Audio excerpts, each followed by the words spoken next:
Now, I wasn't going to talk about the photo etch being put on this piece here, but because I'm doing it different, and because this is the last piece, I've already got all the rest on, I'm going to show it. And what am I doing different? Well, I'm using CA glue instead of the sprue goo.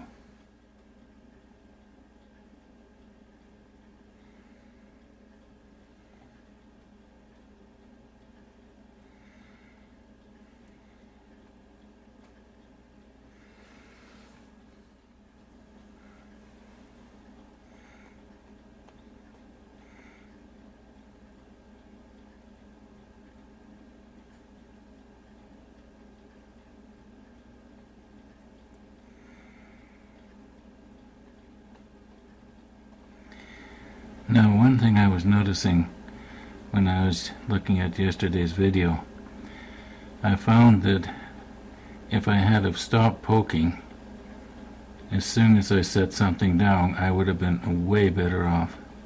Not only that, I didn't need to be adding so much extra thin. Now I have this compulsive urge to press right there, but it really doesn't need it.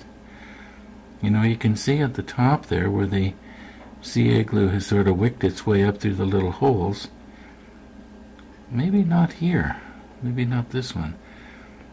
It's just, what would happen if I just touched that? No, I guess it's okay.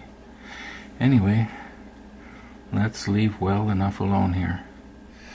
Now, the main reason that I changed from using the sprue goo as a glue to the CA is, well, first of all, I was kind of concerned as to how well will the sprue goo adhere to the brass on the metal etch. And, you know, from tests that we did a couple of months ago, yeah, we concluded that yes, it'll stick, but not as well as CA. Another reason was that I was noticing that when I went from one point to the other with the toothpick, I was leaving sort of like a little spider web type thing behind. Yeah, now I know you need a macro lens to see it, but nevertheless it was there. And also, Tony was mentioning that the sprue goo is designed mainly for, or the idea of the sprue goo is mainly as a crack filler. It works really good at that. Remember way back at the beginning, almost over half a year ago now, I guess, we did the bulbous bow and I used a crack filler to fill the crack. Chances are I could have used this sprue goo. Now, I don't know if it would have sanded quite as easy as that powdery crack filler did, but it would have worked, and it would have been a lot stronger. Several hours has passed now, and I guess you know that means it's the next morning. And for those of you who are following this on a daily basis, well, it's Saturday morning. Anyway, got myself a fresh cup of coffee going here. Life is good.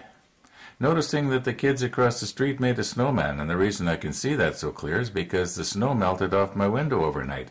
It's actually supposed to warm up here. I wouldn't be surprised if we're seeing bare streets in a couple of days. That'd be nice, but it won't last. Also noticed that some of the neighbors had problems with snow breaking the branches off of their trees. That's too bad. Anyway, let's get going here. We got all the photo etch on now. Now, I know a person might think, okay, we're done with 43 and 44. You know, we got all the photo etches on, all the little plastic parts are on, but we've got the boats to do. I think I alluded to that a couple of episodes ago. And that's going to give us something to think about because, yeah, what color are we going to paint them? So I think what I'm going to do is I'm going to refer to Stefan's book and see if I have any paint that's going to be appropriate. I know I've got white, but I don't know if the hulls were a pure white or not. Now, I was thinking of just leaving this in the vise because it's really handy to have it, you know, positioned like this for laying the boats on later for gluing them up, gluing them down onto the brackets. However, it's going to be a while before we get there.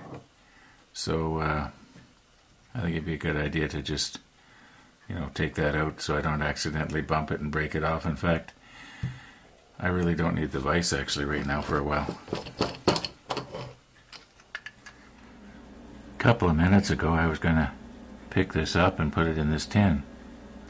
And I guess when I was squeezing on this end, I lifted this up. When I tried to push it back down, it broke off the rest of the way. Then I noticed, I don't know if it's because I sort of panicked or what, my thumb caught this one, which was right there, and it came off. Now, this is the one that we used the C8 glue on. It should have been extra strong. Okay, I'm back to where I was about 10 minutes ago. Let's try this differently this time.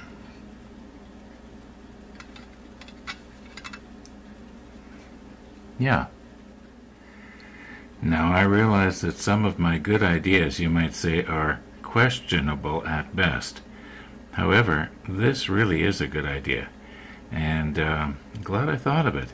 You know, snipping the end off of these pipettes to make a little dipping dish for the CA glue. Now I have since swabbed that out with a piece of Kleenex or paper towel, and yeah. So yeah, just thought I'd mention that this is working out really good. And I've got it stuck down on here with a piece of double-sided tape. Okay, our boats start here, and I think there's only 2 or 3 pages of them.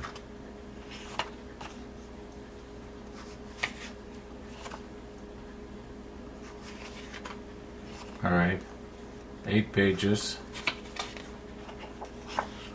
Yeah, all of them seem to be white or sort of an off-white.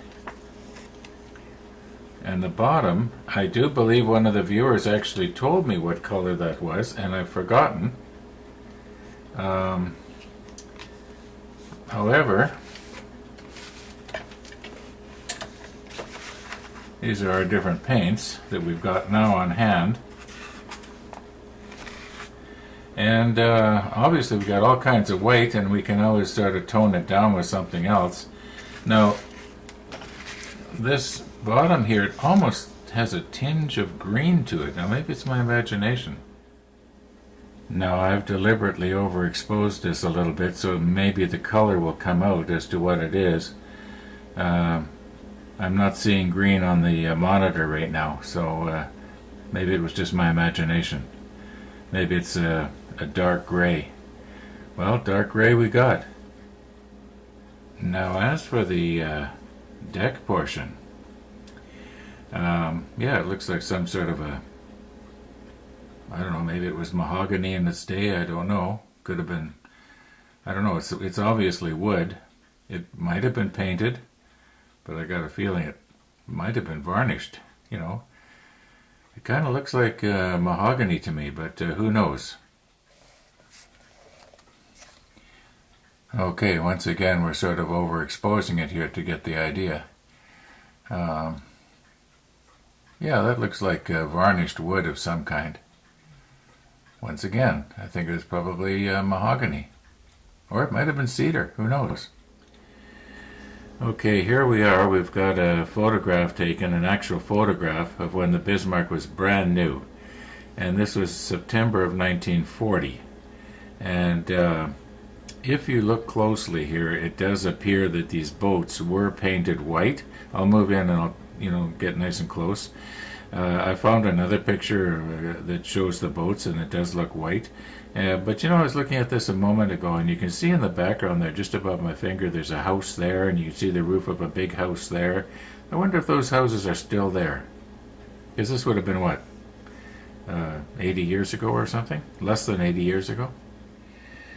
Okay, that definitely looks white to me. You can clearly see 3 of those boats.